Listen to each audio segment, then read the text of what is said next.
नमस्कार, आप देखना शुरू कर दिए हैं सच रिपब्लिक न्यूज़। अभी हम समस्तीपुर के उजियारपुर विधानसभा में मौजूद हैं और यहाँ पर जो है जन स्वराज पार्टी की तरफ से जो है दुर्गा प्रसाद सिंह जी जो हैं जो मैदान में उतर चुके हैं और ये पहले भी एमएलए रह चुके हैं और लगातार 10 साल से ये पार्टी में दूसरे पार्टी में बने हुए थे, लेकिन उनको सफलता नहीं मिली, टिकट नहीं मिला था। इस बार जो है जन स्वराज से इनको टिकट मिली है और मैदान में ये ताल ठोक चुके हैं।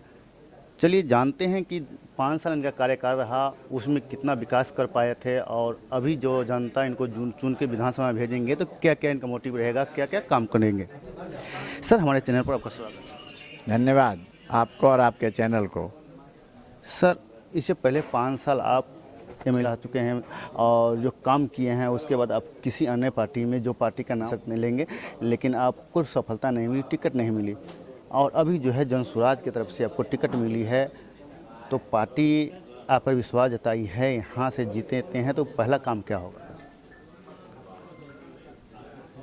जनता उजियारपुर की हम पर विश्वास पहले भी रखी है और आज भी है। मेरे प्रति उनका लगाव, प्रेम, विश्वास आज भी मौजूद है और मेरा इसी विश्वास से मैं निर्वाचन में उतरा भी हूँ।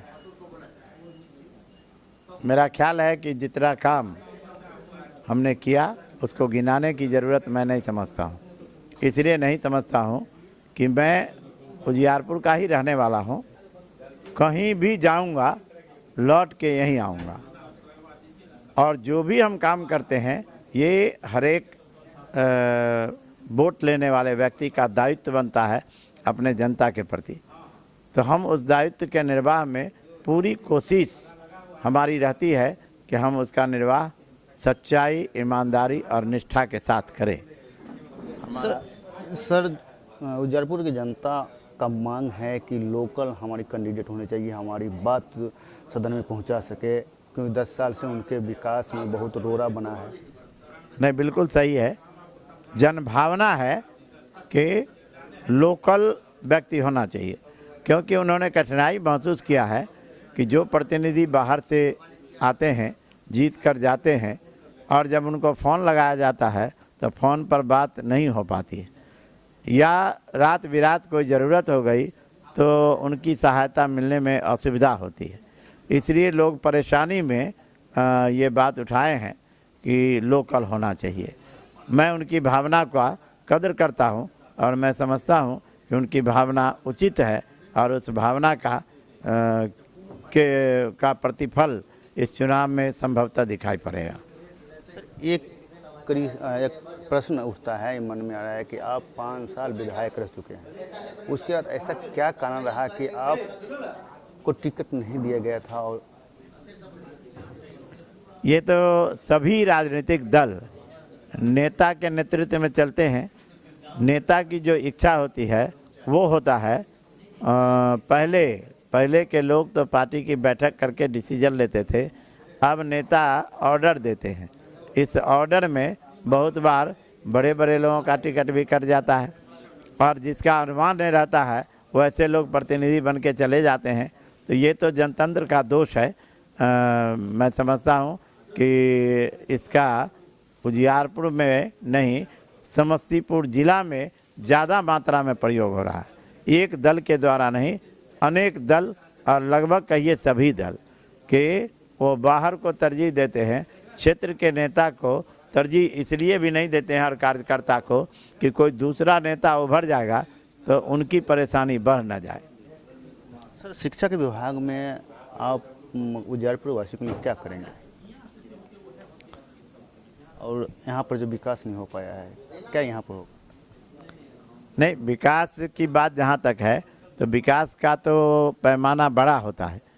उस दौर में अगर हम देखेंगे जो इंटरनेशनल मापदंड है तो उसमें विकास बहुत कम हुए हैं, लेकिन सामान्य तौर पर अगर विकास खोजते हैं सड़कों का या स्कूल का या अन्य चीज़ का तो इंफ्रास्ट्रक्चर बढ़े हैं, लेकिन जो मानवीय परिवर्तन होना चाहिए, बच्चों में जो ज्ञान होना चाहिए उसका विकास ज़रूरी है और उस हिसाब से विकास करने के लिए ज़्यादा मेहनत की ज़रूरत है। सर, लास्ट में जनता के लिए आप क्या अपील करना चाहते हैं? हम ये कहना चाहते हैं जिसमें किसानों की सुविधा बढ़े, मजदूरों की फैसिलिटी बढ़े, छात्र को पढ़ने का सुअवसर मिले, अत्याधुनिक संसाधन से उनको माने सुविधा प्रदान किया जाए ताकि ज़्यादा से ज़्यादा वो पढ़ाई कर सकें। जो खिलाड़ी हैं, कलाकार हैं, उन लोगों का फैसिलिटी बढ़े ताकि वो अपने विधा में ज़्यादा उन्नति कर सकें। यहाँ के लोग बाहर जाते हैं, उनमें रुकावट लाने के लिए यहाँ उद्योग धंधे लगाए जाए और इसके लिए सरकार का भी प्रयास हो और प्राइवेट लोग भी प्रयास कर ही रहे हैं। इस ढंग से औद्योगिक प्रांगण बढ़े और उद्योग धंधा लगे। हरियाणा में उद्योग धंधा बढ़ सकते हैं, पंजाब में बढ़ सकते हैं, गुजरात में बढ़ सकते हैं, हिमाचल में बढ़ सकते हैं, तो यहाँ क्यों नहीं बढ़ सकते हैं? उस दिशा में हम लोगों का प्रयास होना चाहिए और सम्मिलित प्रयास हो तो ये सफलता सुनिश्चित होगी। हम समझते हैं कि हमारी जनता चुनाव में कैसा निर्णय लेती है उस हिसाब पर निर्भर करेगा कि आगे का डेवलपमेंट कैसा हो। जनता से क्या अपील करना चाहते हैं एक बार?